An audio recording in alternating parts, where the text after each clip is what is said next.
Tengo buenas y malas noticias para vosotros respecto al álgebra.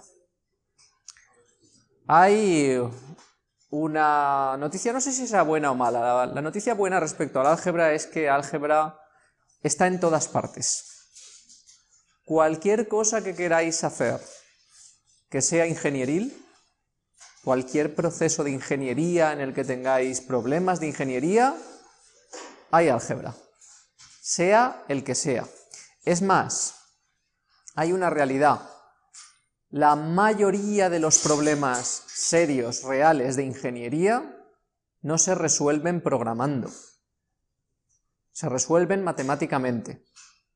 La parte de matemáticas es la que resuelve la mayoría de los problemas de ingeniería. La parte de informática, de lo que se ocupa o de lo que hacemos nosotros, no es necesariamente de resolver un problema, sino muchas veces es más de cómo hacer la computación relativa a la solución de un problema. Y eso es una de las cosas que pasa, por ejemplo, en álgebra. Lo que vamos a ver en álgebra es una base que resuelve una gran cantidad de problemas, enorme.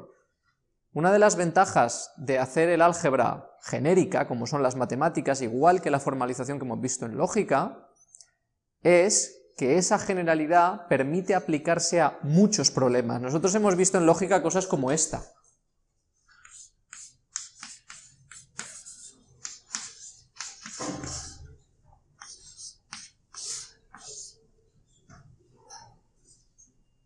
Esto que tenéis ahí, que en lógica lo habéis visto, yo tengo tres premisas: si sé que es verdad que A implica B y que B implica C, si sé que A se cumple, deduzco C, por modus ponens dos veces. Esto lo estoy haciendo en genérico. Esto significa que cualquier razonamiento y cualquier regla de la vida real, cualquier relación causa-efecto que siga este patrón, y de esas hay muchísimas, cualquiera está resuelta con esas cuatro líneas de ahí. Cualquiera. Esto es la ventaja de trabajar en abstracto, en genérico, que es lo que hacemos en matemáticas. Pero en matemáticas no se busca resolver los problemas uno a uno, se busca entender qué hay detrás de un problema, la estructura, porque esa estructura la tienen muchos problemas. Eso es lo que vais a ver en álgebra. En álgebra vamos a ver la parte genérica, igual que hemos visto en lógica. Una vez se hace el lenguaje formal, se trabaja en abstracto. Pero ese trabajo en abstracto, que resuelve un problema en abstracto, no resuelve uno. Cuando resolvemos en abstracto, resolvemos todos los problemas que tengan esa estructura de un solo golpe. Esa es la ventaja real de las matemáticas, y es por eso que las matemáticas son las que resuelven los problemas. Nosotros como informáticos podemos trabajar a nivel matemático. Una vez tenemos conocimiento de matemáticas, podemos resolver problemas de matemáticas, incluso podemos ayudar a los matemáticos, porque teóricamente nuestro conocimiento, una vez seamos ingenieros, es cercano, podemos entender esto, podemos profundizar ahí y podemos resolver problemas, pero los problemas se resuelven así. Lo que vamos a hacer con el ordenador es la segunda parte. Yo ahora ya tengo esta solución que me vale para muchos problemas. Ahora lo que necesito es, si eso implica cálculos, si ese implicador que hay ahí en medio significa que A implica B, quiere decir que cuando lanzo un cohete con una fuerza X se va a producir un impulso de fuerza Y, ahí hay una relación, esa relación hay que modelarla a nivel de cálculo. Y esos cálculos, hoy en día, por suerte, ya no se hacen a mano. Ahora lo que los hace es el ordenador, de modo que cuando tenemos que hacer millones de cálculos, los hace el ordenador. Y lo que nosotros hacemos es cómo podemos hacer esos cálculos en el ordenador. Eso es el trabajo de un informático, y no es trivial, porque algunas de las soluciones matemáticas que vais a ver aquí, si se llevan tal cual a un ordenador, pueden llegar a ser pseudo-incomputables, que se llega a decir. No son incomputables, evidentemente se pueden computar porque para eso tenemos la solución hecha, pero imaginaos que yo lo que tengo que calcular ahora es la trayectoria de una nave espacial que va a llegar a Plutón, por ejemplo. La New Horizons llegó hace un par de años a Plutón, no, casi un par de años, llegó a Plutón, y cuando llegó a Plutón había seguido una trayectoria. Esa trayectoria no es cualquier trayectoria. Para poder minimizar el gasto de combustible, para poder minimizar la energía necesaria para que la nave pueda llegar hasta Plutón todavía con energía, y para que pueda llegar allí y activar sus instrumentos y poder recoger los datos, hay que hacer muchos cálculos.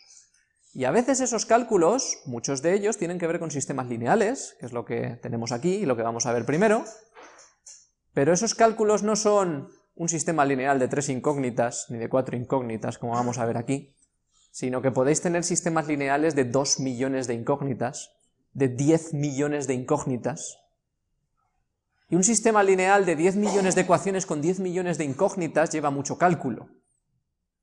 Lleva tanto cálculo que si eso hay que hacerlo en un tiempo finito, algunos de los métodos que se usan matemáticamente para obtener una solución exacta no valen.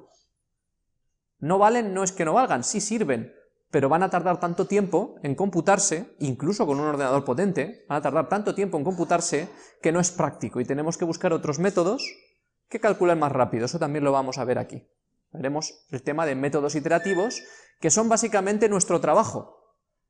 Los matemáticos encuentran una solución al problema y nosotros tenemos un segundo problema, esa solución hay que calcularla, y a veces la solución exacta, calcularla en un ordenador, no es apropiado en determinadas circunstancias. Ese es nuestro trabajo de ingeniería, que es aplicarlo a un caso real. Tenemos un método, una solución, pero si ahora resulta que ese cálculo lo tiene que hacer el Curiosity, que está en Marte, vosotros no sé si sabéis que el Curiosity lleva una batería nuclear, dicho batería entre comillas, ¿vale? Ya un generador de radioisótopos, que es lo que le genera energía para llevar, como lleva desde 2012 en Marte, y todavía tener energía para seguir operando. Pero claro, esa energía no es infinita. Y precisamente cuando tenemos que hacer una nave espacial, importa mucho que si cada vez que el robot tiene que moverse 1 metro hacia adelante, los cálculos que tenga que hacer le cuestan 1 vatio más, si es 1 vatio más por cada movimiento, ya os podéis imaginar que a lo mejor eso significa que el robot va a operar 10 años menos de los que podría haber operado si gastamos 1 vatio menos. Si lo hemos mandado a Marte y la batería es finita, aunque sea un generador de radioisótopos, no podemos malgastarla. Tenemos que conseguir gastar el mínimo posible, y ese es un problema de ingeniería que resolvemos nosotros. Si el robot tiene que calcular una trayectoria, y esos cálculos los tiene que hacer in situ, nosotros le podemos mandar cosas, pero tiene que hacer un cálculo basado en lo que tiene delante, ese cálculo tiene que estar muy optimizado. No vale el, bueno, pues ya tengo un álgebra y tengo Gauss, pues que haga Gauss, y cuando saque la solución, pues que tire. Pues si eso consume 10 vatios más, la hemos liado. A veces podemos cambiar el método y decir, vale, Gauss me va a dar la solución exacta, este otro método me va a dar una solución aproximada, pero la aproximación me sirve para moverme, porque una diferencia de medio milímetro no va a marcar la diferencia, y sin embargo una diferencia de 10 vatios menos en coste sí marca la diferencia en que mi nave dure más tiempo en el espacio. Eso es lo que nosotros hacemos como ingenieros, pero para llegar ahí tenemos que verlo todo. Tenemos que ver el proceso, tenemos que entender las partes porque, como ya he comentado en alguna ocasión, para que podamos llegar nosotros, a partir de una solución matemática y un problema de ingeniería, construir nuestra propia solución ingenieril que de verdad resuelve un problema ingenieril, necesitamos conocer todas las partes. Si no conocemos y dominamos las partes, no podemos construir con ellas una solución ingenieril específica para un problema de ingeniería. Entonces, aquí lo que vamos a ver es, primero, esta parte yo creo que la mayoría, salvo el último punto, ya lo conocéis. ¿Cuántos conocéis Gauss? ¿Lo conocéis? Ahora, mira, ¿otra vez Gauss? Estoy de Gauss ya. Este tío no podía haber dejado de inventar cosas, lo veo hasta en la sopa. Vamos a ver. Gauss ya lo conocéis, por eso, en este tema, vamos a pasar Gauss así. Va a ser hoy y ya, no va a haber más Gauss. Pero bueno, lo vamos a ver. Bien, esto que tenéis aquí, que como os he preguntado antes no habéis visto, es la lista de vídeos relativos a lo que vamos a ver hoy y la semana que viene. Tenéis 7 vídeos que corresponden a 3 clases, en realidad. Bueno, no son 3, son 2,5. No, son 3,5, lo contamos. 3 clases y media porque algunos vídeos son 2 partes de una misma clase. Estos son los vídeos de esta semana y la que viene. Así que Ya os podéis poner a ver tranquilamente, porque lo que vamos a trabajar aquí, hoy y la semana que viene, sale de ahí. Y ahí tenéis más explicaciones y más cosas para ver. ¿Cuántos habéis trabajado ya con vectores? Que me imagino que debéis ser la mayoría, ¿no? ¿Cómo es posible que seáis menos que los que habéis trabajado con Gauss? Vectores. ¿Cuántos sabéis lo que es un vector? Son menos que los que habéis trabajado con vectores, tremendo. Esto tiene mérito. Algunos trabajáis con vectores y no sabéis lo que es un vector. Bien. Bueno, un vector se representa geométricamente, como tenéis ahí, como una flechita. Simplemente es una relación entre dos puntos del espacio. Normalmente es una distancia y un sentido entre dos puntos del espacio. Y se suele representar como esta flechita encima de los nombres de los dos puntos, A y B. Aunque, en general, trabajamos los vectores como si estuvieran anclados al origen, porque si tenemos ya un origen, y el origen lo llamamos 0, 0, cualquier vector que tengamos, el vector 2, 3, como sabéis, un vector no es más que las coordenadas del destino menos las coordenadas del origen, eso me da el vector, ¿vale? Pues si el origen es 0, 0, lo podemos representar directamente así, el vector 2, 3, es una posición del espacio desde el 0. Y luego con matemáticas lo trasladamos a donde queramos. Aquí lo tenéis en 3 dimensiones, podríamos dibujarlo en 4, en 5, en 6, si sabemos dibujar. Es un poco más complicado, pero bueno. El caso es que al final, esto está muy guay, es decir, nosotros necesitamos la parte visual para entender qué estamos haciendo, necesitamos dibujar los vectores, necesitamos asociarlos a algo que podamos visualizar y entender, pero esto de aquí abajo es lo que tenemos en el ordenador. Cuando nosotros vayamos a hacer operaciones en un ordenador y vayamos a hacer un programa que haga cosas con vectores, el ordenador no visualiza esto. Puede dibujarlo para que lo visualicemos nosotros, pero el ordenador no visualiza cosas, el ordenador no entiende espacio, el ordenador tiene esto en memoria.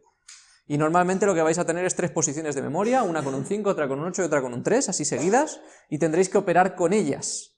Así que esta representación hay que manejarla bien.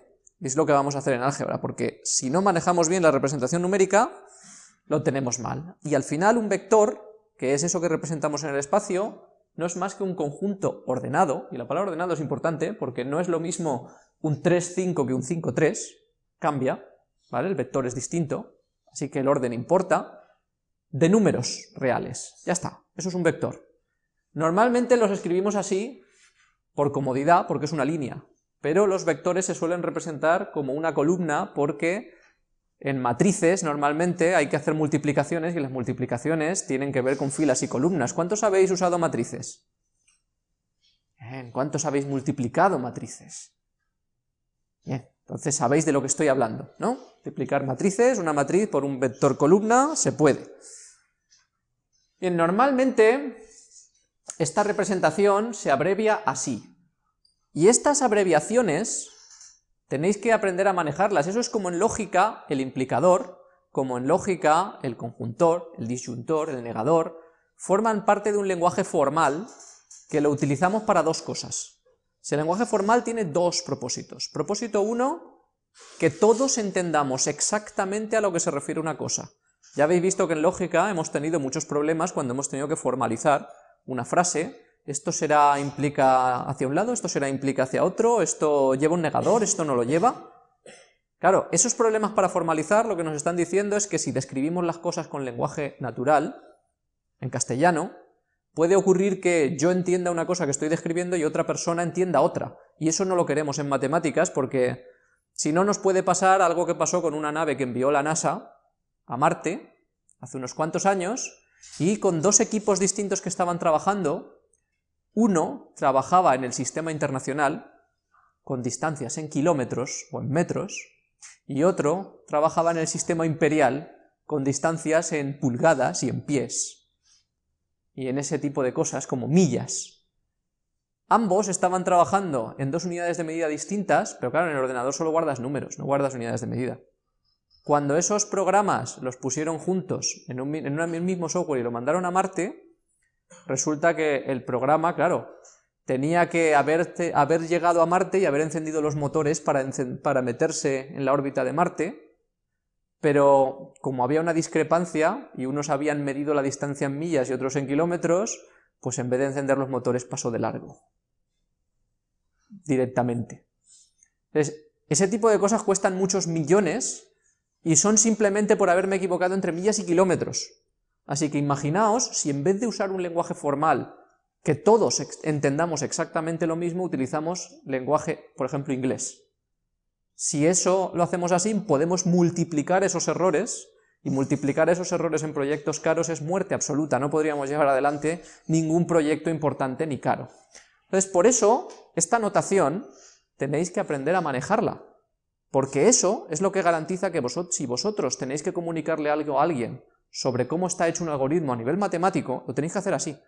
De lo contrario, corréis el riesgo de que lo que comuniquéis esté malinterpretado y por tanto no salga bien. Eso por un lado. Y por otro lado, la ventaja de que esto es más corto, una vez se entiende, con poco espacio decimos muchas cosas. Es una ventaja. Aquí, por ejemplo, veis que esto es un vector, lo ponemos en negrita, se suele poner entre paréntesis una lista de números, ¿vale? Esto es lo mismo, un vector, y lo que estamos diciendo es que este elemento pertenece al conjunto Rn. Cuando hablamos de un conjunto, hablamos de un grupo de muchas cosas. Y esas cosas, cuando son esta R, son números reales, y elevado a n significa esto de aquí. Aquí hay n números reales. Si tengo n números reales, esto es Rn. Aquí lo tenéis dibujado. Esto es un conjunto donde cada uno de los elementos es un vector de n elementos. Eso es lo que significa r elevado a n. No son reales, son grupos de n reales. Por eso se ponen así. ¿Vale? Aquí os dice que, por ejemplo, dos vectores son iguales si todos los elementos son iguales uno a uno y están en el mismo orden. Esa frase está condensada así. Y de hecho se puede condensar más. Es decir, u sub i y v sub i son iguales para todo i igual a 1 hasta n. Y el hecho de que sean en el mismo orden lo determina el que uso el mismo número aquí abajo y aquí abajo. Este es el u sub 1, este es el v sub 1. Si yo cojo i igual a 1, aquí pone u sub 1, v sub 1. Si yo cojo i igual a 70, aquí pone u70, v70. No hay forma en la que yo pueda poner el u70 y el v75, porque i siempre tiene que tener un único valor. Por eso está diciendo que son iguales todos uno a uno y en la misma posición. ¿Vale? Bien, como os digo, es muy importante que os acostumbréis a manejar la notación, porque la notación es muy relevante para estas cosas. Por eso veréis que la gente que trabaja en matemáticas le da muchísima importancia a la notación, y se la da por esto, porque tiene una serie de ventajas, y esa serie de ventajas no se pueden perder cuando se trabaja. El tema de notación, para trabajarlo, yo os recomiendo que vayáis poco a poco. Lo que os va a ocurrir es que si no estáis acostumbrados a manejar notación, cuando cojáis un problema, una descripción, cuando cojáis los apuntes, muchas veces vais a llegar a fórmulas y vais a decir,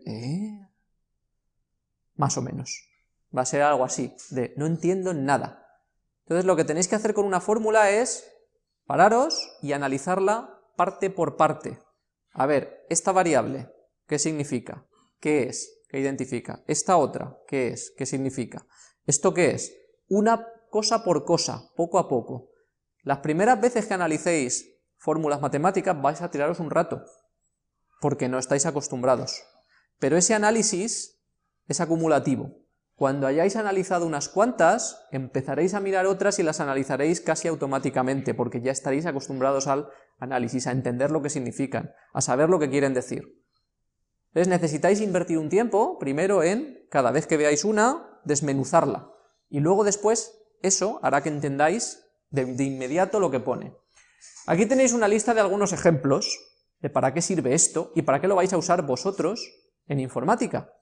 Si alguno de vosotros quiere hacer cosas relacionadas con gráficos, es impepinable que uséis álgebra. Totalmente impepinable. A día de hoy todas las tarjetas gráficas están basadas exclusivamente en multiplicación de matrices. Bueno, a ver, igual me paso, no es solo eso, hacen más cosas, ¿vale? Pero fundamentalmente trabajan con matrices. Es lo que hacen. De hecho, es más, hay un tipo especial de matrices que se llaman cuaterniones, que son las que representan movimientos, escalas, traslaciones en el espacio, en geometría, se aplican para poder mover gráficos. En física no es posible hacer cálculos sin utilizar todo el tema de vectores y hacer lo mismo que en geometría, es exactamente igual. En inteligencia artificial, precisamente yo en cuarto me ocupo de dar Machine Learning, y no sé si os lo he mencionado ya, me habréis oído decirlo. Machine Learning, para aquellos que queráis hacer cosas que tienen que ver con él, es una disciplina matemática, no es una disciplina informática. Nosotros los ingenieros en informática la implementamos y la utilizamos en los casos prácticos, pero para que funcione se hace a nivel matemático. No hay ninguna otra solución. Ningún informático aplicando solamente lo que es informática va a hacer Machine Learning. El Machine Learning se hace aplicando matemáticas. Sí, hay gente que hoy en día coge y dice, no, me cojo la librería de Deep Learning de Google y hago unas cositas en Python y mira, aprende. Sí, claro, pero no lo has hecho tú, lo ha hecho Google. Tú estás usando lo que ha hecho Google. Si quieres ser ingeniero y crear lo que Google ha creado, para eso hacen falta matemáticas. No vale con informática, la informática no resuelve el problema, particularmente es álgebra y estadística, ambas cosas. Bien, y luego abajo tenéis un resumen, que es todo. En realidad esto os va a valer para todo, absolutamente todo lo que hagáis que tenga que ver con ingeniería. Claro, si en vez de hacer cosas que tienen que ver con ingeniería, vais a una empresa donde os piden hacer un programa de gestión, en el que hay que guardar stocks de almacén, pues hombre, ahí no va a hacer falta mucho álgebra, muy poquito. Pero en cuanto queráis hacer cualquier problema real de ingeniería, el álgebra va a estar ahí, tenerlo en cuenta. Bien, la mala noticia es que tenemos muy poco tiempo para ver álgebra, y como tenemos muy poco tiempo, en general no la vamos a ver, ¿cómo se diría?, de modo bonito. La vamos a ver en el modo express. El modo express es el modo en el cual os voy a contar los métodos, vais a practicar los métodos y poco más, porque no tenemos más tiempo. Ese es el modo express en el que uno normalmente lo ve poco útil. Aunque yo os cuente ejemplos verbalmente, los ejemplos os quedan lejos, porque la realidad es lo que deberíais estar toqueteando. Pero claro, para toquetear la realidad necesitaríamos, en vez de tener 7 u 8 sesiones, a lo mejor necesitábamos 28, que no las tenemos. Entonces estaría mejor porque tocaríamos la realidad y en vez de contaros que SpaceX hace no sé qué y hace un cohete, o que tenéis una empresa metalúrgica que hace no sé cuántos, cogeríamos el problema real de esta gente, intentaríamos resolverlo y entonces veríais la utilidad real desde el punto de vista de la informática, pero no tenemos ese tiempo. Así es que vamos al modo express, y en el modo express tenemos que aprender un poco cómo va esta notación, qué significa, cómo se usa, cómo van los métodos, que ya veo que algunos dicen, ¡guau! ¡Uf! Ponéis unas caras de me encanta esto, ¿verdad que sí? Es casi lo mismo que ver la última peli de Nicolas Cage. Más o menos, ¿no? Algunos han pillado el chiste. Bien. Vectores. Normalmente trabajamos con varios y con operaciones entre ellos porque al final lo que queremos es calcular cosas en el espacio. Si hacemos gráficos, queremos que se muevan de sitio, queremos que cambien, queremos escalarlos. Queremos deformar la geometría. Por ejemplo, imaginaos que queremos implementar una malla que representa un líquido y entonces queremos que el líquido se mueva como si fuera un líquido. Lo que tendremos que hacer es considerar cada uno de los vértices como si fuera un vector y trabajaremos vectores y entonces los vectores van a estar sometidos a fuerzas porque el líquido lo que va a moverse es en según las fuerzas que haya. Esas fuerzas también serán vectores, que se les sumarán a los vectores de posición de cada uno de los puntos de esa malla, que es un líquido. Esos vectores, al final, los representamos así, lo guardamos en la memoria como una lista de números reales. Así que los vectores pertenecen a Rn, alfa pertenece a R porque solo es un número real. Y cuando queremos que un punto de un espacio se mueva, le vamos a sumar, por ejemplo, una fuerza. Si tenemos un punto que representa de un líquido y hay una fuerza tirando de él hacia arriba que formará una ola, esa fuerza será un vector. Tendremos el vector u, que a lo mejor es la posición, y el vector v, que es la fuerza, y hay que hacer la suma de los dos vectores para saber dónde acaba el punto una vez aplicada la fuerza, simplemente sumar sus componentes una a una. Si queremos escalar, una geometría, por ejemplo, querremos que todos sus puntos se amplíen a la vez. Eso lo podemos hacer así, con una operación de multiplicación por un escalar, que por eso también viene el término escalar, viene de cosas así, ¿vale? Entonces, si a todos los puntos de una malla, como la que hemos visto antes, de un personaje, le aplicamos eso, lo que vamos a hacer es que ampliamos los vectores en la misma cantidad y por tanto se escala la malla. Eso es lo que tenéis ahí. Esas operaciones se resumen así, y esto para lo que sirve, que es lo que os decía antes, aquí tenemos una serie de propiedades que al final, esto son reglas derivadas. Hemos visto lógica, y en lógica teníamos unas reglas básicas, y a partir de las reglas básicas demostrábamos unas reglas derivadas. Esto es lo que son las propiedades. Tenemos unas reglas básicas que es yo defino lo que es un vector, defino lo que es una suma, defino lo que es el resultado, es decir, lo creo yo, me lo invento, es lo que es una definición. Esto es así. Y a partir de ahí, que son mis reglas básicas, lo que hago es ver que, vale, si yo quiero sumar dos vectores, me da lo mismo, o me va a dar el mismo resultado sumar el primero más el segundo que el segundo más el primero. Esa propiedad conmutativa es una regla derivada. Y esas reglas derivadas, para lo que sirven, además de para memorizarlas y decir, Dios mío, qué rollo de reglas, sirven para acelerar cálculos. Una de las cosas que hace un ingeniero es, si yo tengo que hacer 20 cálculos, y miro esos cálculos y digo, un momento, en uno de los cálculos yo estoy sumando dos vectores y un tercero, pero si los sumo así, y luego le sumo el tercero, a lo mejor resulta que estos los tengo en una posición de memoria, y esa suma tarda más tiempo que esta suma, porque la caché hace que al sumar esto de aquí hayan más fallos de caché y tardo más tiempo. Sin embargo, si hago esta suma primero y luego hago esta, habrán menos fallos de caché y se hace más rápido. Como ingeniero, conocer estas propiedades matemáticas me sirve para decir, el algoritmo que yo hago, en vez de sumar primero los dos, como yo sé que va a dar lo mismo, sumo primero los segundos y luego el tercero, y a lo mejor estoy ganando una centésima de segundo por cada suma que hago. Pero claro, ¿eso de dónde viene? Viene de que yo conozco esta propiedad. Al conocer la propiedad, cambio el algoritmo para decir, el resultado va a ser lo mismo, pero si lo hago así, es más rápido que de la otra manera. Y esto es lo mismo con todas las propiedades. Yo cojo lo que estoy haciendo y digo, a ver, ¿puedo hacer cambios para que vaya más rápido? Juego con ello, lo mismo que habéis hecho en deducción natural. En deducción natural, vosotros cogéis una serie de premisas y una conclusión, y entonces decís, si aplico esta regla se transforma esto, si aplico esta se transforma esto otro. Y podéis hacer deducciones naturales con 50 líneas para llegar a la solución, o con 3. Esas diferencias son ingeniería, es de lo que estamos hablando nosotros, y para eso hace falta conocer las propiedades. Estas ya las conocéis, o por lo menos os suenan todos, las conmutativas, la asociativa, las distributivas, el elemento neutro, todo esto lo conocéis. Así que me lo voy a saltar, lo tenéis que mirar, ¿vale? Os hará falta para hacer cálculos con vectores. ¿Todos sabéis lo que es un sistema de ecuaciones lineales? ¿Sí? ¿Hay alguien que no sepa lo que es un sistema de ecuaciones lineales? Bien. 1. Muy bien. No pasa nada. Si no sabéis lo que es algo de la teoría, que os va a pasar a algunos, esto os lo he colgado hoy, y ya lo tenéis. Esto de aquí es toda la teoría. Es un PDF con toda la teoría de álgebra. Si hay muchas cosas de las que yo explico, que por lo que sea necesitáis repasarlas, reforzarlas o no las conocéis, lo tenéis todo aquí, ¿vale? Lo que estamos viendo ahora es el tema 1, y de hecho es más, veréis que yo lo que pongo en las transparencias viene directamente de los apuntes. Y viene directamente de los apuntes porque quiero explícitamente que veáis los apuntes, ¿vale? Así es que por eso los pongo ahí. Vamos a ello. Al final un sistema de ecuaciones lineales lo que sirve es para definir unas restricciones en el espacio. Y me explico.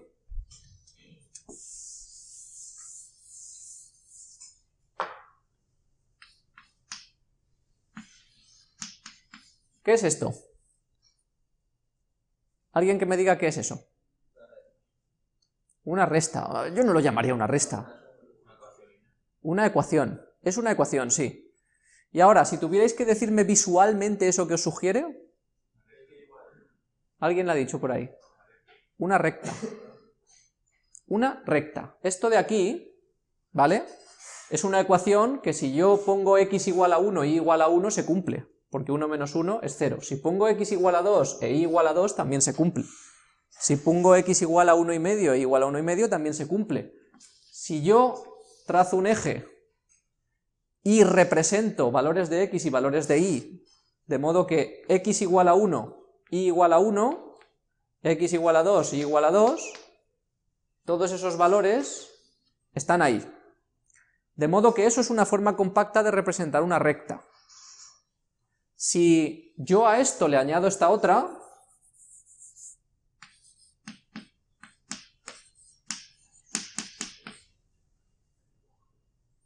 esa es otra recta. No la voy a dibujar exacta, ¿vale? Me la voy a inventar. Supongamos que fuera esta. No es esa, ¿vale? Pero me la he inventado, es por no perder el tiempo. Cuando yo estoy haciendo un sistema de ecuaciones lineales, tengo esto, que cada una de ellas lo que me representa es zonas del espacio.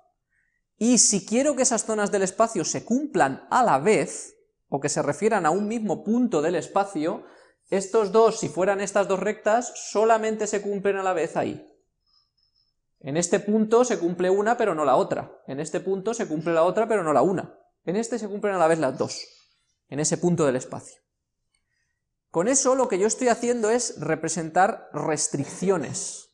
Imaginaos, por ejemplo, que yo tengo, como decía antes, una restricción entre cuánta gasolina le echo a un motor y cuántos caballos produce el motor. Si le echo más gasolina, produce más caballos.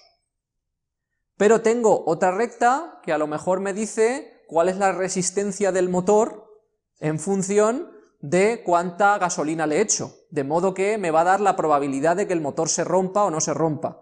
Yo estudio ambas restricciones y llego a un punto óptimo donde tengo la mínima probabilidad de que el motor se rompa y la máxima eficiencia, estudiando ambas rectas.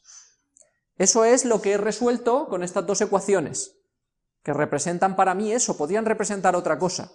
Al final es lo que busco con un sistema de ecuaciones lineales, representar restricciones espaciales que me sirven para encontrar puntos óptimos de aplicación, con respecto a todas las restricciones que tengo. Con eso puedo resolver casi cualquier problema de optimización donde los elementos sean lineales. Como veis aquí, lineales es un término estricto, hablamos de rectas. En este caso, cuando cogemos una ecuación que tiene más de dos incógnitas, porque la recta es en el plano, es con dos incógnitas. Si yo meto 3, ya estaría, en vez de haciendo una recta, creando un plano. Con 3 puntos ya no es una recta, es un plano en un espacio 3D. Con 4 puntos, lo que estoy creando ya no es un plano, es lo que se llama un hiperplano, porque es un plano de 3 dimensiones en un espacio de 4. Y con todos los demás igual, lo llamo ya a todos hiperplanos. Si yo tengo uno con 7 incógnitas, es un plano, o en este caso hiperplano, de 7 dimensiones en un espacio de 8. ¿Vale? Que no nos lo podemos imaginar fácilmente, pero bueno, volvemos a este punto que es lo que vemos, como si fuera una proyección de eso. Al final tengo un montón de hiperplanos que coinciden o no coinciden, y en esas coincidencias es donde encuentro yo los puntos óptimos. Una cosa importante que tenéis aquí, esto de aquí son lineales mientras se refieran a rectas, dejan de referirse a rectas cuando en la ecuación hay incógnitas multiplicadas, incógnitas elevadas a algo, o inversas o otras funciones. Por ejemplo, eso que tenéis ahí es un sistema de ecuaciones lineales normal, esto también es un sistema de ecuaciones lineales, aunque veáis aquí cosas como raíz de 6 o pi, pero esa raíz de 6 y ese pi no son incógnitas, son números reales. Acordaos de que cada uno de los coeficientes y de las incógnitas es un número real, y raíz de 6 y pi son números reales. Sin embargo, este que tenéis aquí no es un sistema de ecuaciones lineales, porque aquí una de las ecuaciones no es lineal, no representa una recta, y es esta de aquí. Porque en esta de aquí tenéis x3 invertida. Aquí eso en realidad es 2 por 1 partido de x3, y eso ya es la inversa de x3.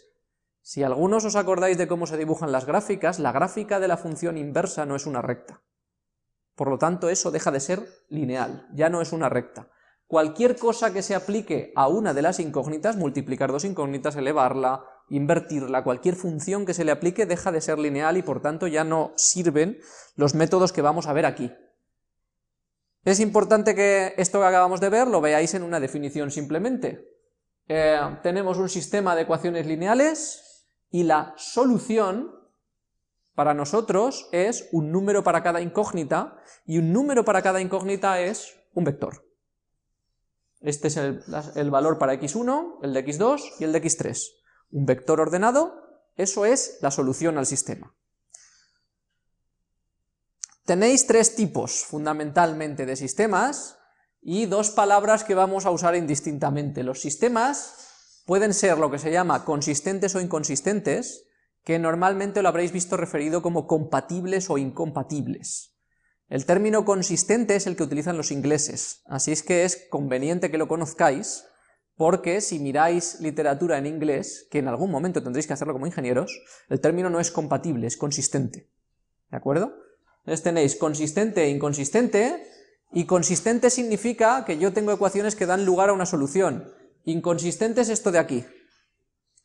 Eso que tenéis ahí es un sistema donde no hay una solución. Si yo tengo dos rectas paralelas, no existe ningún punto del espacio donde ambas rectas sean verdad a la vez. Ninguno. Por tanto, es lo que es un sistema inconsistente, y esto se aplicará igual a planos, si estoy en espacios de n dimensiones, dos planos, o a hiperplanos en espacios de n dimensiones, que pueden ser paralelos, y por tanto no hay punto donde se crucen, no hay solución para ambos a la vez. El determinado, que es el que tenéis aquí, es cualquier par de rectas que se cruzan en un punto, cualquier par de planos que se cruzan entonces en una recta, cualquier par de hiperplanos que se cruzan en un plano, y el indeterminado que tenéis ahí es simplemente que las dos rectas en realidad son la misma recta. Si tenemos dos rectas que son la misma, cualquier punto de la recta vale para ambas porque es la misma recta. Eso es lo que es indeterminado, hay infinitas soluciones para el sistema. Normalmente cuando queremos resolver un sistema lo queremos así. Si nos dan el sistema así decimos, guay, así se resuelve muy guay, porque de aquí directamente yo ya despejo lo que vale x3, x3 es 6 medios, y como ya sé que esto vale 6 medios, esto me lo paso aquí, se lo sumo a 1, y entonces despejo x2 pasando el 2 allí, ya tengo x2, y eso es lo que se llama sustitución regresiva. Tengo una incógnita prácticamente despejada, con eso despejo la anterior, con eso la anterior, y ya resuelvo el sistema. Podéis tenerlo al revés, de arriba a abajo, y sería lo mismo, solo que lo llamamos sustitución progresiva. Pero normalmente no encontramos los sistemas así. A nosotros no nos vienen los sistemas ya con esa forma super guay triangular de voy a resolverlo y ya está. Es más, un sistema normal y corriente, uno de verdad, uno de un problema real, no va a venir así. Uno de un problema real va a venir con números chungos, extraños, colocados en situaciones raras, y no vamos a resolverlo amablemente, sustituyendo una ecuación y la otra. ¿Cómo se resuelve un sistema en general? Con un concepto que es este de aquí, el de sistemas equivalentes. ¿Qué es un sistema equivalente? Dos sistemas son equivalentes si tienen la misma solución. Es decir, los sistemas no son el mismo, pero sí tienen las mismas soluciones. Por ejemplo, aquí, en este sistema, si utilizáis x igual a 2 e y igual a 3, veréis que ambas ecuaciones se cumplen. Y en este sistema, x igual a 2 e y igual a 3 también. ¿Qué significa? Que si yo parto de un sistema y lo voy transformando en sistemas equivalentes, mantengo las soluciones, que es lo que yo quiero las soluciones para el sistema original. Si yo voy creando sistemas equivalentes que tienen esas mismas soluciones, pero esos equivalentes son más fáciles de resolver, puedo llegar a uno final que sea fácil de resolver y que tenga las mismas soluciones que el original. Si tiene las mismas soluciones que el original, ya tengo las soluciones para el original, pero calculándolas en un sistema que es fácil de resolver. Eso es para lo que se hacen las transformaciones que todos los que habéis hecho Gauss conocéis. Cuando se hacen las transformaciones de Gauss, lo que ocurre es que hay demostrado que determinadas transformaciones generan sistemas equivalentes. Y si yo sé que al transformarlo tengo uno equivalente, sé que las soluciones se mantienen y por tanto cuando llegue a un sistema equivalente fácil, resuelvo y esas soluciones son las mismas que las del sistema original. Por eso se hacen estas tres transformaciones que ya conocéis todos los que habéis visto Gauss, que consisten en a partir de un sistema, intercambiar dos ecuaciones de orden, no cambia el sistema, las ecuaciones son las mismas, por tanto, no hay ningún cambio en las soluciones, las restricciones son todas iguales. Si yo cojo una ecuación y la multiplico por un escalar, como habéis visto hace un momento, al multiplicar una ecuación por un escalar, estoy haciendo un proceso de escalado. Si os imagináis una recta que yo la escalo, la estiro, siguen siendo las mismas soluciones, no cambia para nada. Eso es que la multiplicación por un escalar no cambia las soluciones de una ecuación, y si no cambio las soluciones de una ecuación tampoco cambio las del sistema. Y luego una última es que si yo tengo dos ecuaciones y las sumo la una a la otra, incluso multiplicando una de ellas por un escalar, que como ya hemos visto no le afecta, al sumar dos ecuaciones que tienen las mismas soluciones, la ecuación resultante mantiene esas soluciones. Eso es un poco más difícil de demostrar, pero funciona así. De modo que si yo cojo dos rectas y sus soluciones las sumo según la restricción, me va a dar exactamente una recta que tiene las mismas soluciones en el sistema. Esas tres operaciones se abrevian así. Esto es una abreviatura para decir, cojo un sistema y le aplico esta operación. Cambio la fila I por la fila J, pues yo cambio esto el 2 por el 3 y estaría diciendo fila 2 por fila 3, las intercambio, ¿vale? O a la fila 1 la multiplico por 5 veces fila 1, que sería el alfa. Nosotros al final hacemos esto, porque escribir todo eso todo el rato, sobre todo estar escribiendo x1, x2, x3, es un poco engorro. Entonces, para evitarnos este engorro, como lo único que nos va a cambiar en un sistema de ecuaciones lineales son los coeficientes, lo que hacemos es escribirnos los coeficientes en una matriz y trabajar con la matriz, porque así vamos solo a los números. Y entonces ya definimos lo que hemos visto antes, que es, he visto un sistema triangular supermolón en el que yo puedo sustituir y tal, y ahora puedo calcular equivalentes. Si me dan un sistema, voy a calcular equivalentes hasta que llegue a ese sistema triangular molón, que lo llamamos forma escalonada. Y esa forma escalonada es la que se puede resolver por sustitución regresiva o por sustitución progresiva. Y esa forma escalonada, esto que está puesto aquí, solo son las condiciones para definir que una matriz está ya en forma escalonada. Las condiciones son que en cada fila, el primer elemento, yo cojo las filas y voy de izquierda a derecha, y el primer elemento que encuentro que no sea 0 tiene que ser un 1. Si puedo encontrar ceros, ceros, ceros, ceros, ceros, hasta encontrar un 1. No puedo encontrarme un 2 ni un 3, el primero tiene que ser un 1. A continuación, a eso lo llamamos 1 principal, y el siguiente 1 principal, es decir, si yo ya tengo el 1 principal de la primera fila, si bajo a la fila de abajo, el 1 principal de esa fila, de la segunda, tiene que estar a la derecha del 1 principal de la primera. No puede estar ni debajo ni delante, tiene que estar a la derecha. Es lo que define la forma escalonada. Y además, una última condición, que es que si tengo filas que son todo ceros, deben estar abajo del todo. Ya está, es así para definir esa forma de escalón. Según eso, esas tres que tenéis ahí son ejemplos de forma escalonada. Esta sería más clásica, como veis, con los unos con su escalón. Aquí veis que aquí tengo un 1 principal y el siguiente 1 está a la derecha, pero no me han dicho que tenga que estar en la siguiente columna a la derecha, puede estar más, solo está a la derecha. Un 1 principal es el primer elemento de esta fila es un 1, está más a la derecha que el de arriba, y así igual. Y ahí también con una fila de ceros abajo. ¿Vale?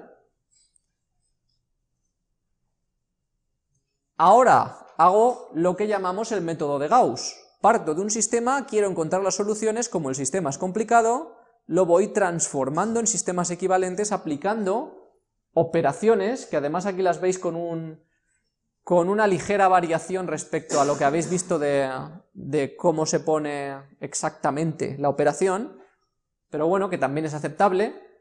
Y aquí voy diciendo, a la fila 2 le sumo 2 veces la fila 1, y me sale esta matriz. A esta fila 3 le resto la fila 1, y me sale esta. Cambio la fila 2 y la fila 3, y sale esta. Y a continuación a la fila 3 la multiplico por un noveno, y sale esa. Y con esas operaciones, que son todas operaciones elementales, como hemos visto antes, de las 3 operaciones que me generan sistemas equivalentes, he llegado a que este sistema y aquel son equivalentes, por tanto las soluciones de este y las soluciones de aquel son las mismas. Ahora soluciono este, que es más fácil, ya tengo las soluciones del original, que es lo que pretendía. ¿Sabríais resolver este, que ya está en forma escalonada? ¿Cuántos sabéis resolver este sistema? ¿2? ¿3? ¿4? ¿5? Os doy 3 minutos para calcular la solución a este sistema.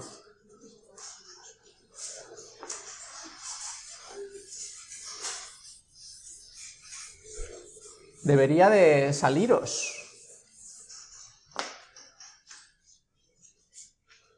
A ver, ¿de qué tipo es este sistema? Compatible e indeterminado. ¿Por qué?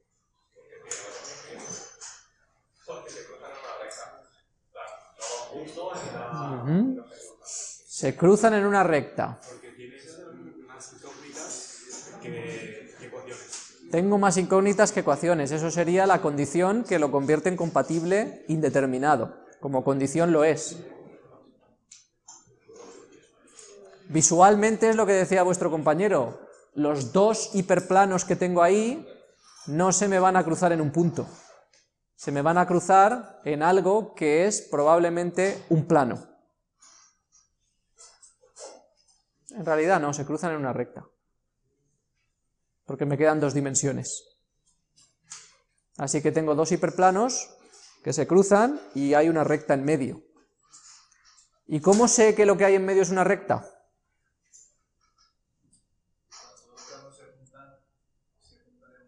Ya, pero estos son 2 planos de 4 dimensiones.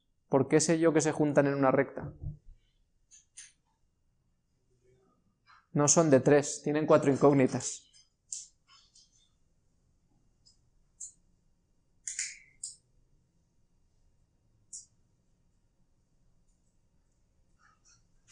Dime.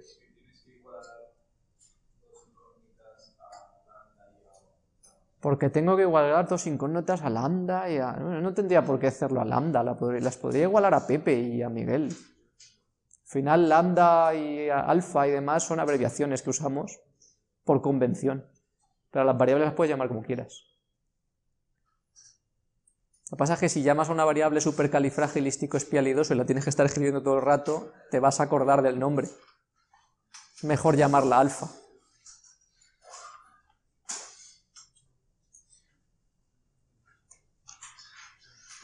¿Por qué sé yo que... No vas mal encaminado, pero ¿por qué sé yo que se juntan estos 2 hiperplanos de 4 dimensiones en un plano, no, en una recta?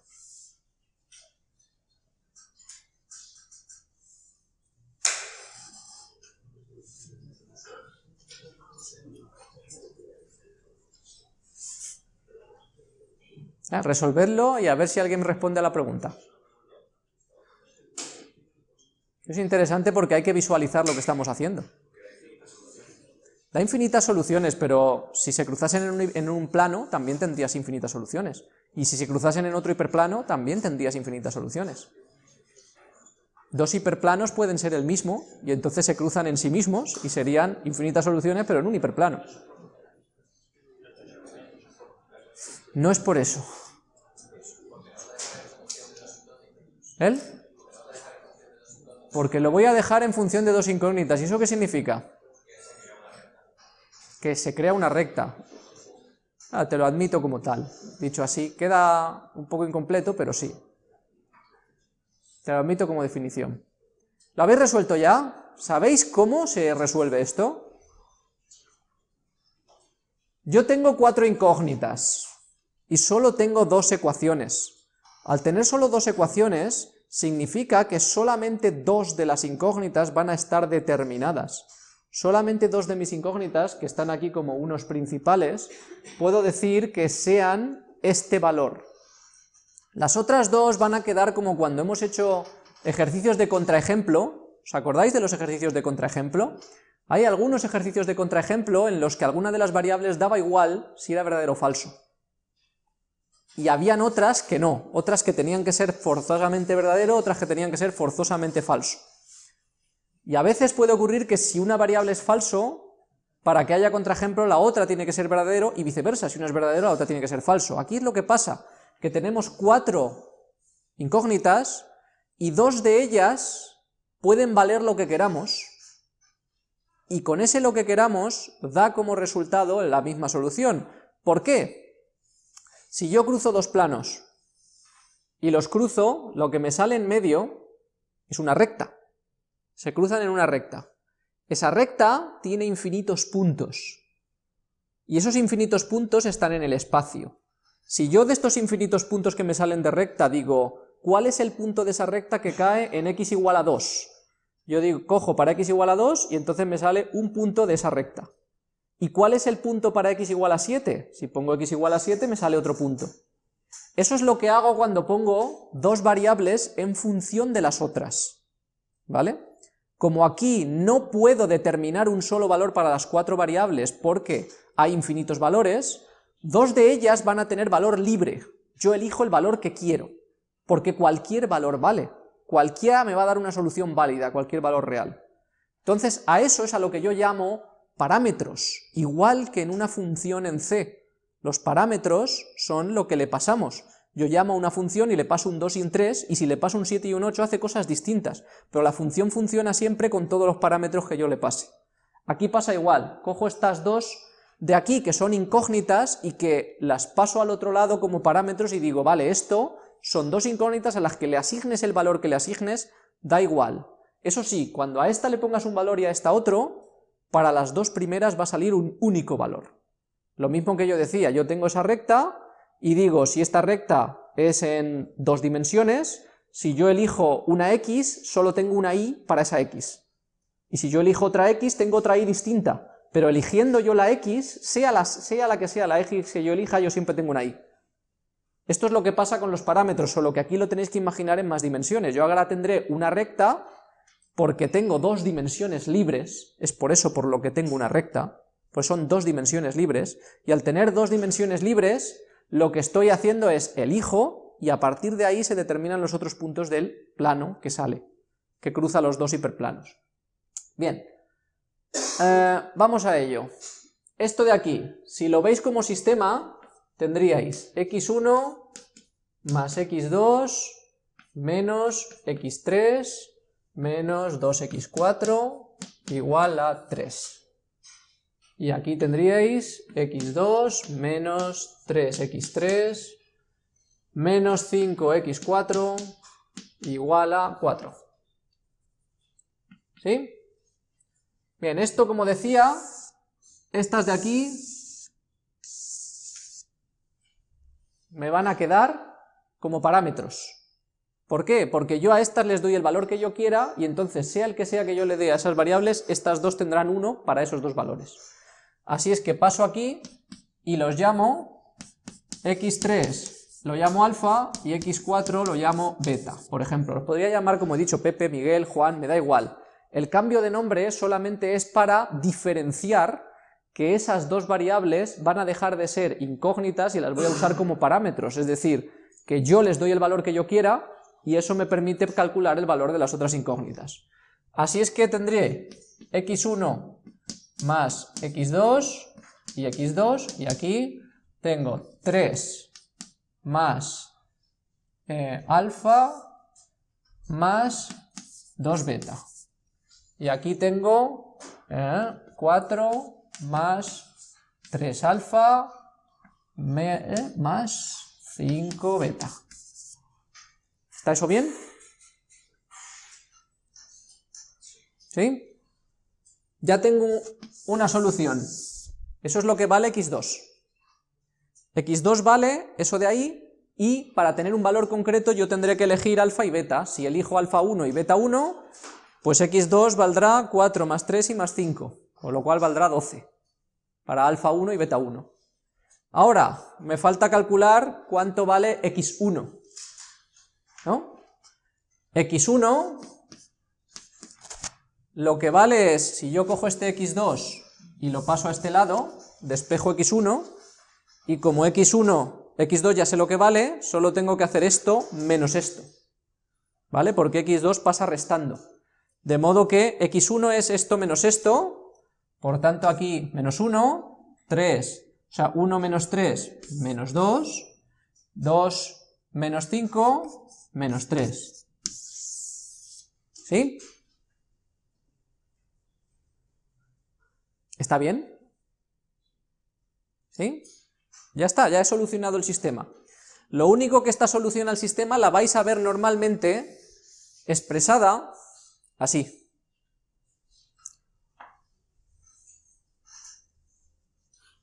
Si no me he equivocado, menos 1, menos 2, menos 3, para x1, 4, más 3, más 5, sí. ¿Vale? Esta es la solución, la x3 vale alfa, la x4 vale beta, que significa que lo que yo le dé a alfa y a beta, y entonces x1 valen en función de lo que yo haya elegido, eso. Pero ahora lo que hago es decir, esto es lo mismo que poner un vector con solamente el menos 1 y el 4, y dos ceros, lo que no depende de alfa ni de beta, más lo que depende de alfa, ¿vale? Alfa por menos 2, alfa por más 3 y alfa por 1, más beta, que lo tenéis allí, por menos 3, más 5, 0 y 1. Y así estoy separando los coeficientes de alfa, de beta y los coeficientes libres en 3 vectores. Esto sería la solución. Y de hecho veréis que esa separación luego tiene que ver con las bases de subespacios y demás que veremos más adelante. Eso es como lo vais a ver. ¿Queda claro, no? Dime.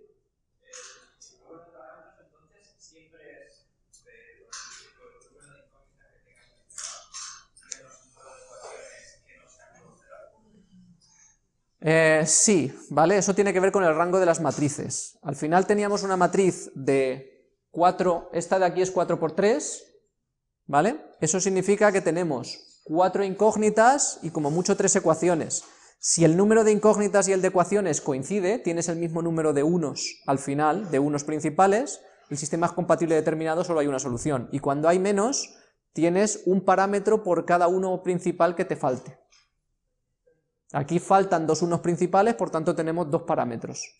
Los 2 unos principales nos determinan el valor de x1 y x2, y los otros 2 son parámetros. ¿El? Bueno, la matriz era 4, 3, se ha quedado la última en ceros, entonces tienes rango 2, pero la matriz sigue siendo 4, 3, no tienes todo ceros. Lo que te queda es que el rango es 2. ¿Vale? Bien. La segunda parte del método, que es la forma escalonada reducida, es nosotros aquí hemos calculado una forma escalonada, que es esta, pero todavía es mucho mejor si llegamos a la forma escalonada reducida, que es la forma que más mola. La forma que más mola es esta. Si yo tengo una matriz y esa matriz es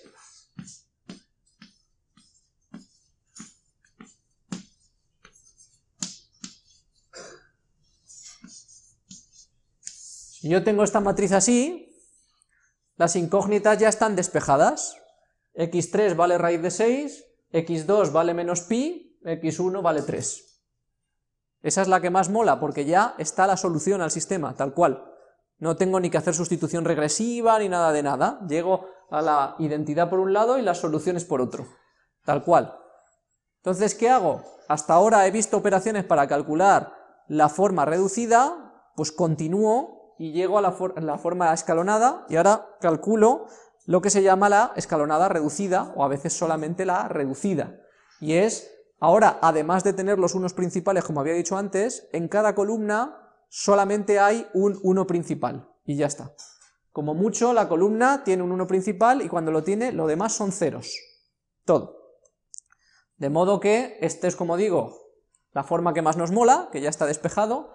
Podemos tener formas como esta, en la cual tenemos un uno principal y otro, y aquí hay una libre, que esto tendríamos que pasarlo como parámetro, pero ya tenemos la solución, solo hay que pasar el parámetro y ya está, la solución está hecha, y aquí tenemos un sistema. ¿Este sistema cómo sería? ¿Qué tipo de sistema es ese de ahí abajo? Incompatible, ¿por qué?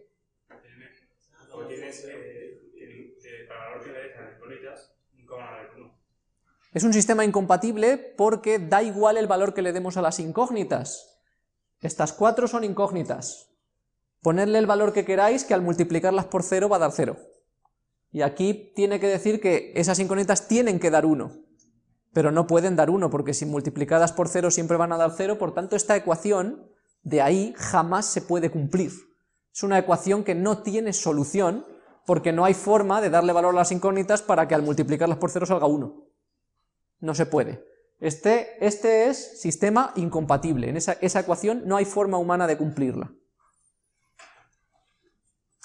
Así que, el sistema que teníamos antes, si hemos ido haciendo ceros aquí abajo, que es lo que han hecho las operaciones, yo primero con mis operaciones hago que esto se convierta en un 1, y luego utilizo ese 1 para ir sumando a las filas de abajo y haciendo ceros, y repito, hago un 1 aquí, sumo, hago un 1, y ahora lo hago a la inversa, tengo un 1 aquí, hago ceros aquí, tengo un 1 aquí, hago ceros aquí, y eso solo es, si tengo un 1 aquí, para hacer un 0 aquí, tengo que multiplicar esto por 3 y sumárselo arriba. Esta ecuación por 3 sumada a la de arriba va a dar un 0 ahí. Eso es lo que voy haciendo yo, ¿vale? Es lo que es el sistema de Gauss, y cuando Gauss se queda en la forma escalonada, Gauss-Jordan lo que hace es continuar hasta tener la escalonada reducida, que es esta de aquí, ¿vale? Tenéis un tipo de sistema especial que se llama sistema homogéneo. Los sistemas homogéneos son sistemas donde las soluciones son ceros, y estos sistemas tienen la particularidad de que no pueden ser incompatibles. Hay siempre una solución como mínimo, y esa solución viene del hecho de que si le damos a las incógnitas todas el valor 0, 0 multiplicado por lo que sea dará 0, y saldrá 0 igual a 0. Y esto tiene una traducción: los sistemas homogéneos pasan por el origen. Esto de que sean todo igual a 0 significa, cuando lo dibujamos, que tiene que pasar por el origen, que es el 0, 0. Y por eso tienen siempre la solución 0. Si todas las ecuaciones pasan por el origen, el 0 es solución del sistema. Eso es lo que pasa en un sistema homogéneo. Los sistemas homogéneos siempre son compatibles o consistentes, como es en el término en inglés, y pueden ser compatibles determinados si solamente tienen la solución 0, o bien indeterminados si tienen más soluciones, porque si tienen más soluciones serán así, por lo menos con un parámetro libre. Si no queda ningún parámetro libre en un sistema homogéneo, siempre os saldrá 1, 1, 1, 0, 0, 0, porque solo tendrán la solución 0. No pueden cruzarse en dos puntos, se cruzan en 1 o en infinitos, pero no en 2. Y como en el 0 ya se cruzan, no se pueden cruzar en más que infinitos. Última parte. Como os he dicho antes, todo esto es la teoría super guay para calcular a mano, que es algo que vais a hacer hoy, ¿vale? Calcular sistemas de ecuaciones, resolverlos con Gauss, pero tenemos dos métodos que se llaman métodos iterativos, y se llaman así porque si ahora yo tengo un sistema con 1 millón de ecuaciones o 10 millones de ecuaciones, si hago eso, tengo que mantener las matrices en memoria e ir calculando todo, puede que sea muy lento. Incluso aunque lo haga con procesadores paralelos y demás, puede que sea muy lento, y el muy lento es entre comillas. A lo mejor resolver un sistema cuesta 2 segundos. 2 segundos puede ser lentísimo.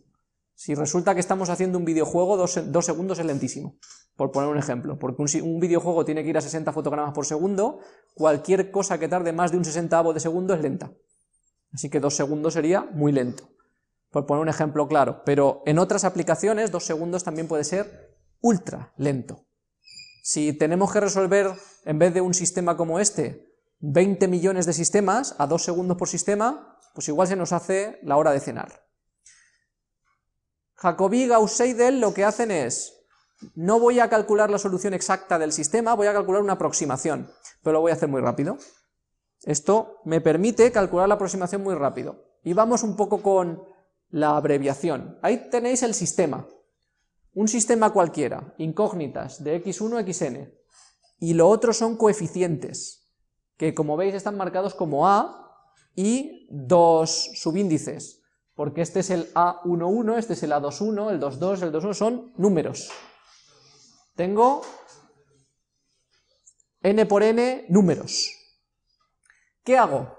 Pues yo puedo despejar cada incógnita. Si yo cojo la x1, despejarla es fácil, solo tengo que coger todo lo demás, pasarlo restando allí, y esto de aquí, que es el coeficiente, pasarlo dividiendo, y ya tengo x1 despejada, que es lo que hay aquí. Esto es x1 despejada, esto es x2 despejada, y esto es xn despejada. He despejado todas las incógnitas. Claro, tengo las incógnitas despejadas, pero cada una está en función de las demás, con lo cual necesito que tengan un valor para poder llegar al valor de cada incógnita. Es una cosa circular. Al ser una cosa circular, ¿vale? Esto que tenéis aquí es la abreviación de esto, ¿vale? Es el término independiente, b sub i, que en este es b sub 1, por ejemplo, si le doy a la i el valor de 1, y esto es restar la suma, que es esto de aquí, toda esta suma, de los xj, que son distintos de i, ¿vale? Porque el de i es el que tengo despejado, es este de aquí. Los xj los sumo con un menos delante, todos ellos. Eso es la abreviación de eso de ahí. Y esto de aquí, no lo voy a ver ahora, son condiciones de parada que se llaman, porque este método lo que hace es, como yo tengo que tener un valor para las incógnitas para poder calcular su propio valor, que es lo que he hecho, las he despejado unas en función de otras, lo que hago ahora es, vale, pues le doy a todas el valor 0, y voy a ver qué me sale calculando. Le doy a todas el valor 0, y esto que marco aquí es la iteración, porque lo que voy a hacer es repetir el proceso. Le doy el valor 0 a la x1 y el valor 0 a la x2, lo meto en las ecuaciones despejadas, y entonces me sale aproximadamente esto, 0,714 y 1,4 para cada incógnita. Esa no es la solución del sistema, pero si yo vuelvo a coger esos dos valores y los vuelvo a meter en las dos ecuaciones, me sale esta otra cosa. Y si cojo ahora esos valores que me salen y los vuelvo a meter en las dos ecuaciones, me sale esto. Voy repitiendo, repitiendo, repitiendo y al final me sale esto. 0,999, 1,999, al cabo de 6 iteraciones, el valor que yo tengo es muy, muy, muy aproximado al valor real, que son 1 y 2. Y lo único que he hecho es, las tenía despejadas, meto el 0, 0, calculo, lo que me sale lo vuelvo a meter, calculo, lo que me sale lo vuelvo a meter, calculo. Dime. ¿Y por qué haces si no haces más? Se podría hacer más, esto ya es una decisión. Lo que habéis visto antes de 6 veces y no más es esto de aquí. Esto se le llama condición de parada. La condición de parada es cuántas iteraciones hago hasta que la diferencia entre el vector de soluciones en la solución siguiente y en la solución anterior, como veis el i más 1 y el i identifican la iteración siguiente y la iteración anterior. Si las resto, los dos vectores, y calculo el módulo, tengo dos vectores, me sale la distancia, si esa distancia es menor que 10 elevado a menos k, que es 0,000 algo, ¿vale? Si es menor que eso, termino. ¿Qué es lo que tengo aquí? La distancia entre este vector y este vector, yo calculo, y de aquí a aquí hay 0,01, de aquí a aquí hay 0,03, si sumo los dos, o calculo el módulo, saldría 0,020 y algo. Si eso es menor que la cantidad que me cuesto para parar, es decir, cuando ya la cantidad en que se diferencian es menor del tercer decimal, paro. Por ejemplo, podría elegir el decimal 20, el decimal 70, está k, 10 elevado a menos k, si yo pongo menos 1 es 0,1, si yo pongo menos 2 es 0,01, y si no es 0,001, así que esta k me dice cuántos decimales quiero, básicamente. Eso es una condición que se pone, pero podría ser cualquier otra.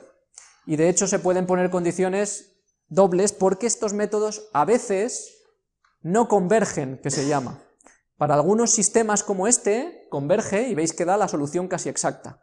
Y de hecho es lo que os decía antes, si yo tengo que calcular una solución y esa solución que yo tengo que calcular a partir de un punto de exactitud ya me da igual, es decir, si equivocarme en 1 milímetro en una medida no importa, pues cuando llego hasta ahí y tengo 1 milímetro de error, no me importa, con eso me sirve.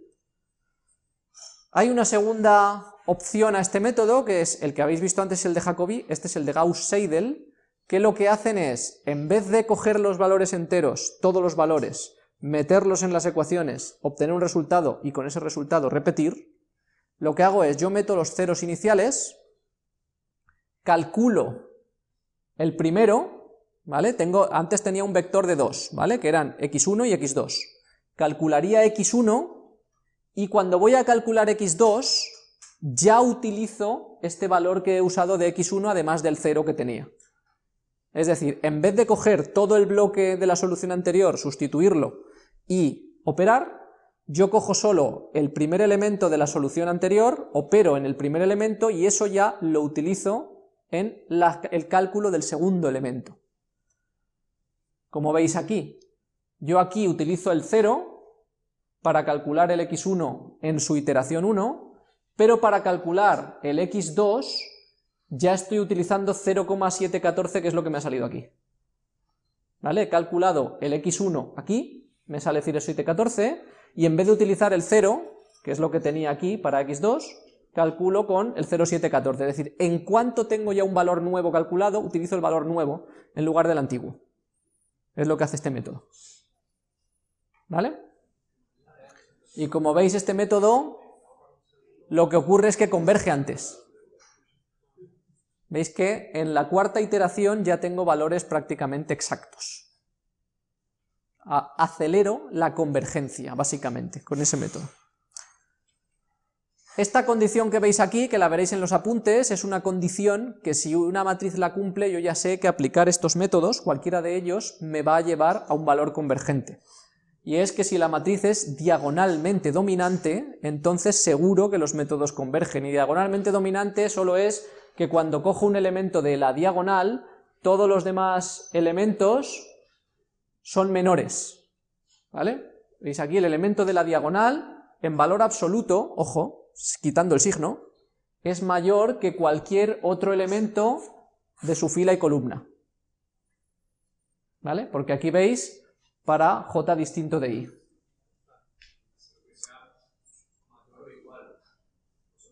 Mayor, estrictamente mayor. Por eso es diagonalmente dominante. La que tenéis allí, por ejemplo, no es diagonalmente dominante, esta sí. ¿Vale? Bueno, con eso y con ese teorema que es lo que acabo de comentar, ¿vale? Terminamos por hoy la introducción muy rápida.